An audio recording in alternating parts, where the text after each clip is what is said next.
आदाब नाज़रीन, और आप देख रहे हैं API न्यूज़। सवाल जवाब आर पार। देखिए, जब हमने जनता की तरफ से पूछे सवाल तो निवर्तमान अध्यक्ष पुत्र ने क्या दिया जवाब। नगर की जनता के सवालों पर निवर्तमान चेयरमैन प्रतिनिधि पुत्र अरशद सुल्तान ने क्या दिया जवाब। सबसे पहले अपना परिचय दे दीजिए। मैं मोहम्मद अरशद सुल्तान निवर्तमान चेयरमैन शाहीन सुल्तान जी का पुत्र हूँ और पिछले 5 वर्षों में मैंने उनके कामकाज को देखा, तो इस तौर पे मैंने उनका प्रतिनिधित्व किया और मैं इस वक्त निवर्तमान प्रतिनिधि भी हूँ। और अब आने वाले चुनाव में ऊंचाहार की जनता तय करेगी कि क्या होता है क्या नहीं होता है। नगर की जनता की तरफ से कुछ सवाल हैं जो हम आपसे पूछ रहे हैं। ऐसे कौन से काम आपने किए हैं जिन पर आप जनता के बीच में जाकर अपनी मां शाहीन सुल्तान के लिए वोट मांग रहे हैं?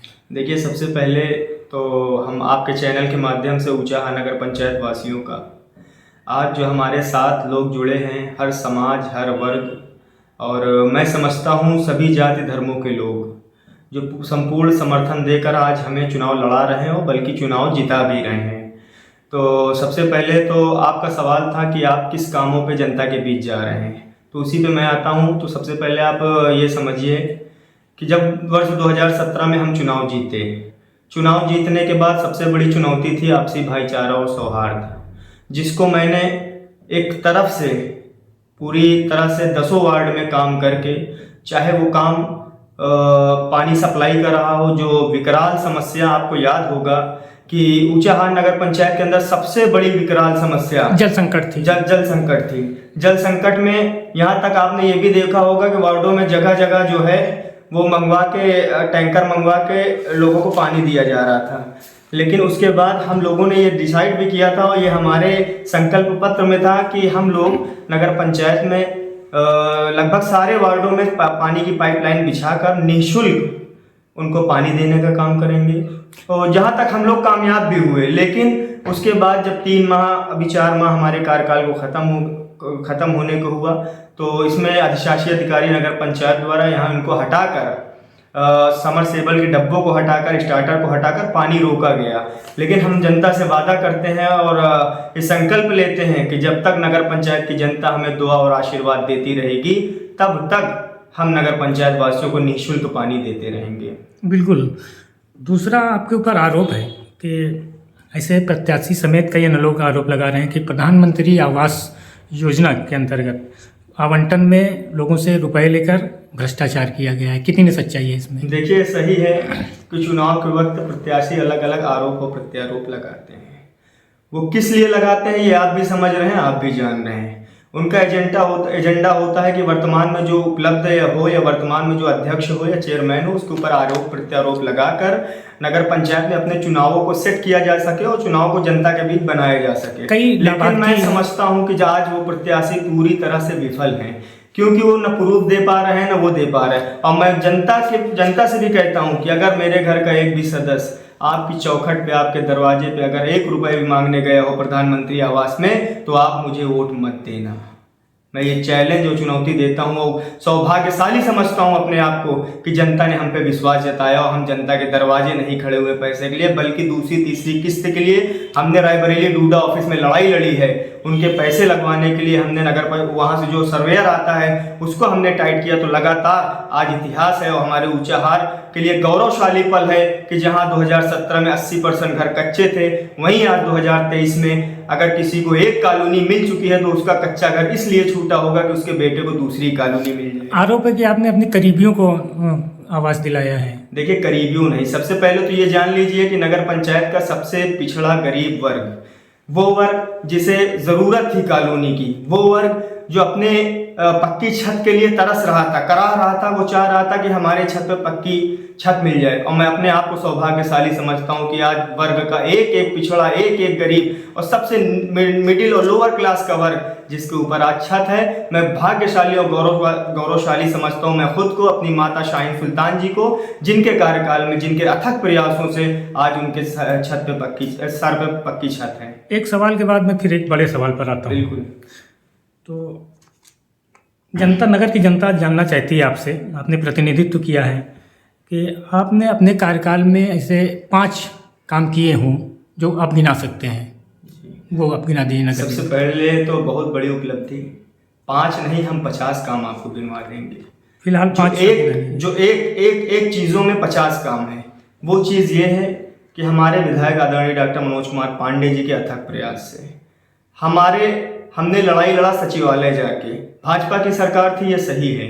भाजपा की सरकार में आपने देखा किस तरह से विरोधी पार्टी के प्रत्याशियों वर्तमान चेयरमैन के साथ दुर्व्यवहार किया गया, पैसा रोका गया। हमारे नगर पंचायत में जो राज्य वित्त का पैसा आता था उसे काट के आधा कर दिया गया, तो उसमें जो तनख्वाह और सैलरी होती वो तक हमारे मजदूरों लेबरों और मजदूरों को नहीं मिल पाई।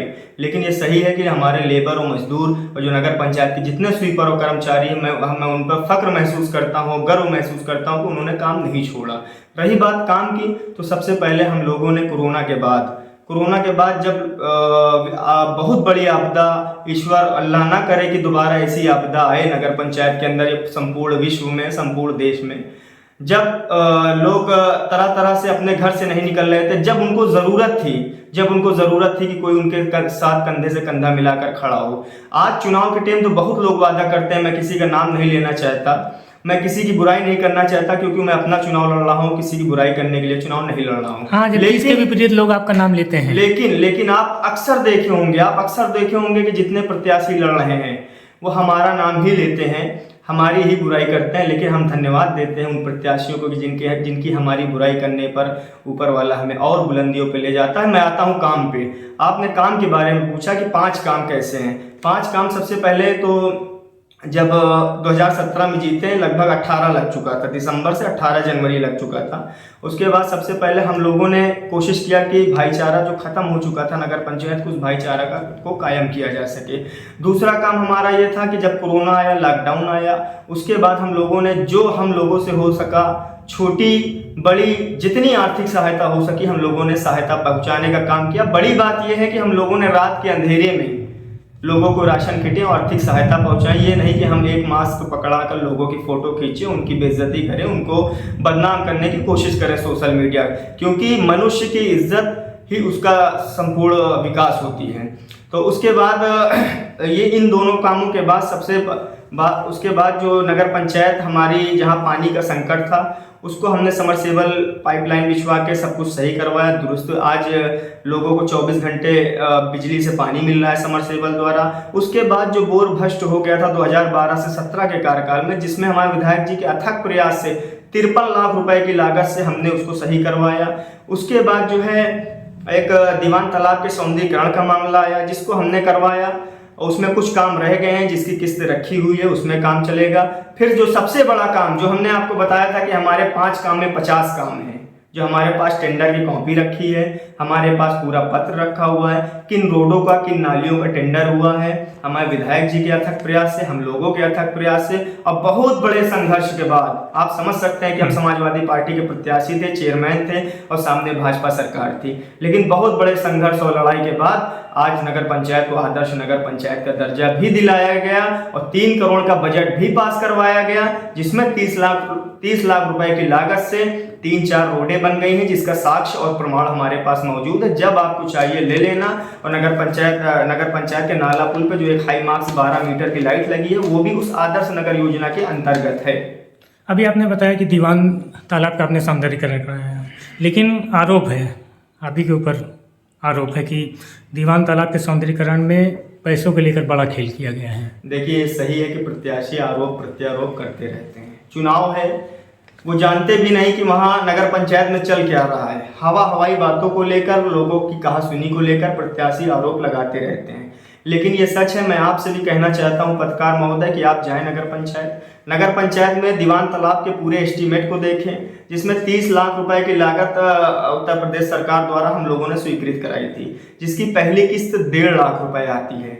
1.5 लाख रुपए की पहली किस्त में नगर पंचायत से, जो आपने देखा होगा, वहां से रोडें बनाई गई, रोडें बनाकर उसको बराबर किया गया, जेसीबी से काम हुआ। उसके बाद दूसरी किस्त ना आने की वजह से 1.5 लाख रुपए मात्र किस्त आई है।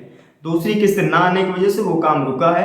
और मैं संकल्प लेता हूँ, आपको विश्वास दिलाता हूँ कि नगर पंचायत अध्यक्ष दोबारा मेरी माता जी के बनने के बाद ये काम को संपूर्ण रूप से पूरा कराया जाएगा।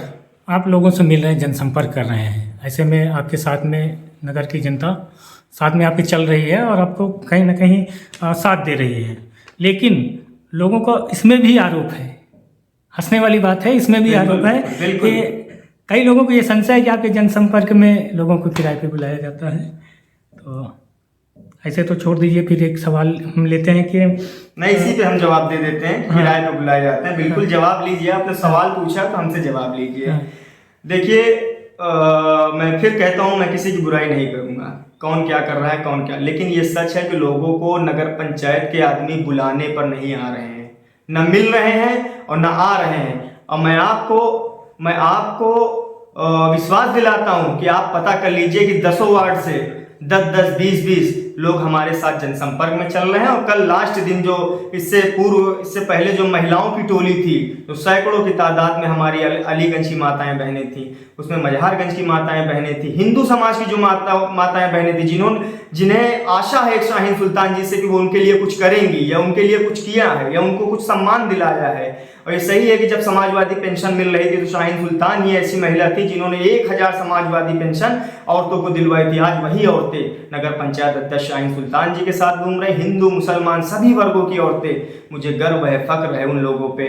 और सभी प्रत्याशियों, समस्त प्रत्याशियों से मैं कहना चाहता हूँ कि आप आरोप प्रत्यारोप से अच्छा है कि जनता की सेवा पे ध्यान दें। आरोप प्रत्यारोप से अच्छा है कि लोगों के सुख दुख में खड़े हों। ये मत देखें कौन किसके साथ कितना हुजूम चल रहा है, क्योंकि जनता का आशीर्वाद 13 तारीख को जब डब्बा खुलेगा तो जनता बता देगी कि किसके साथ कितने लोग हैं। कई सारे आरोप लगे हैं, आरोप का दौर चलता रहा और आपने उसको निराधार साबित कर दिया। तो आपको लगता है कि कोई आपका प्रतिद्वंदी है कि आप एक तरफा चुनाव होगा? देखिए, सबसे पहले तो चुनाव में राजनीति करने से पहले ये समझना चाहिए कि चुनाव में ओवर कॉन्फिडेंस, अति आत्मविश्वास नहीं होना चाहिए। ये हमारी मेहनत है और सबसे ज़्यादा हमारी माँ की मेहनत है, जिन्होंने दिन रात एक कर दिया है। आज हम लोग 2-3 घंटे से ज़्यादा नहीं सो रहे हैं। वो इसलिए नहीं सो रहे हैं, इससे पहले भी जो हमारा 5 साल का कार्यकाल रहा है, कई ऐसे महिलाएं और पुरुष हम आपको नगर पंचायत वासियों से मिलाएंगे कि अगर वो रात में 2 बजे भी बुलाए हैं अस्पताल जाने के लिए तो हम 2 बजे रात में अपनी गाड़ी लेके उनके पास पहुंचे हैं। लेकिन आज चुनाव है, आज उनको बताना है कि हमने आपके लिए किया है, हमने आपके हम आपके सुख दुख में खड़े हुए हैं। तो आज हम ये आपको बताना चाहते हैं कि हम दिन रात एक करके मेहनत कर रहे हैं और हमें पूरा विश्वास है कि आज नगर पंचायत में अगर 100% वोटिंग होती है, जितने परसेंट भी वोटिंग होती है, उसके 70 से 75% वोटिंग हिंदू मुसलमान सभी वर्ग, सभी जाति, सभी धर्म, सभी समुदाय, ऊपर वाले का शुक्र समझिए, आप लोगों का साथ समझिए कि नगर पंचायत अध्यक्ष को शाहीन सुल्तान जी को 4 तारीख को 5वें खाने पर साइकिल पर मोहर लगाकर शाम को 6 बजे ही आपको पता चल जाएगा कि रिजल्ट कहाँ जा रहा है। और अंत में हमारे चैनल के माध्यम से आप नगर के लोगों को क्या कहना चाहते हैं, क्या संदेश देंगे? सबसे पहले तो हम पत्रकार बंधुओं को, समस्त पत्रकार बंधुओं को जिन्होंने चुनाव में बिल्कुल निष्पक्ष तरीके से, चुनाव में बिल्कुल फेयर तरीके से पत्रकारिता करने का काम किया, हम उनको धन्यवाद देते हैं कि आप चौथे स्तंभ हैं। आप लोगों ने गली गली गांव-गांव घूमकर, वार्ड में कूचे घूमकर लोगों को बताया है कि माहौल क्या है, लोग मेहनत की है। जहां तक जितना मैं समझता हूं कि जितनी मेहनत मैं कर रहा हूं नगर पंचायत वासियों के लिए, उतनी ही मेहनत आप कर रहे हैं। मैं सबसे पहले सभी पत्रकार बंधुओं को धन्यवाद देता हूं। उसके बाद नगर पंचायत वासियों से निवेदन करता हूं कि अगर आप अपने दिल पे हाथ रख के पूछिएगा, अगर 1% भी मैंने आपका दिल दुखाया तो आप मुझे वोट मत दीजिएगा। लेकिन अगर ज़रा से भी मेरे कार्यकाल में किसी भाई को, हिंदू मुस्लिम सिख ईसाई भाई को तकलीफ नहीं हुई है, कोई तरह का आपसी सौहार्द नहीं बिगड़ा है, एकता बनी रही है और अखंडता जैसे गंगा जमुनी की तहजीब रही है ऊंचाहार के अंदर, तो मैं आपसे हाथ जोड़कर निवेदन करता हूं कि 4 तारीख को साइकिल पर मोहर लगाकर ये लोगों को बता देना, और ये आवाज़ पूरे उत्तर प्रदेश में बल्कि पूरे देश में गूंजनी चाहिए कि ऊंचाहार हमारा सौहार्द और भाईचारे की एक मिसाल था, है और रहेगा। धन्यवाद।